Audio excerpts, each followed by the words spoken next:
நேர்மையா உழைக்கிறவங்களுக்கும் விசுவாசமா இருக்கிறவங்களுக்கும் அங்க வந்து இடம் இல்லை அப்படிங்கறத நான் தெரிஞ்சுக்கிட்டேன். சீனியாரிட்டி பீப்புளுக்கு வந்து அங்க சரியான ஒரு ரெஸ்பான்ஸ் இல்ல, ரெஸ்பெக்ட் இல்லைங்கிறது என்னுடைய மனசு சொல்லிச்சு. இவங்கெல்லாம் வந்து மன்றத்துக்காக உழைச்சவங்க, ஸோ அவங்களுக்குலாம் கொடுக்கல. புதுசாக வந்து ஒரு 2 பேருக்கு வந்து சீட்டு கொடுத்துருக்குறாங்க. பட் அப்போ அவங்க உழைச்சவங்களுக்கு என்ன மரியாதை இருக்கு? பட் இப்போ வந்து நிர்வாகம் வந்து அன்னிட்ட இல்லையோ அப்படிங்கிற மாதிரி எனக்கு தோணுது. அது அப்படிதான் தோணுது. ராஜேந்திரன் கட்சி விட்டு போயிருக்காரு.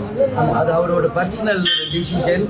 ஏன்னா இன்னைக்கு வந்து 234 தொகுதியில தேமுதிக கிடைச்சது 10 சீட்டு தான். இதுல வந்து நாங்க எல்லாரையுமே திருப்திப்படுத்த முடியுமானா மிகப்பெரிய கேள்வி. இது எங்க கட்சியில மட்டும் இல்லைங்க, எல்லா கட்சியிலுமே இது நடக்கிற ஒரு விஷயம். அவருக்கு சீட்டு கிடைக்கல என்ற ஒரு மன கஷ்டத்தை அவர் சொல்லியிருக்காரு. எங்களை பொறுத்த வரைக்கும் அவரை வந்து என் சகோதரர் மாதிரி தான் பார்த்தேன்.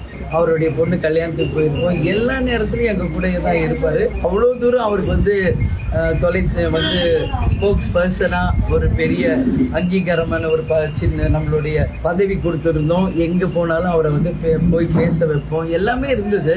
ஒரு சீட்டு கிடைக்கலன்றதுக்காக அவசரப்பட்டு சென்னையில யாருக்குமே சீட்டு இல்லைன்ட்டாங்க. ஸோ இது மாதிரி தேர்தல் நேரம் வரும்போது சகஜம். உங்க கட்சிக்கு மட்டும் கிடையாதுங்க, அனைத்து கட்சிக்குமே இது சகஜம் தான். அப்படி இருக்கிறப்போ இது வந்து ஒரு குறையா சொல்லி கடிதம் கொடுக்கிறது அவருடைய பர்சனல் டிசிஷன். அதனால எனக்கு ஒன்றும் இல்லை. பட் என்னை பொறுத்த வரைக்கும் அவர் என்னோட சகோதரர் மாதிரி தான் இந்த நிமிஷம் வரைக்கும் நான் நினைக்கிறேங்க.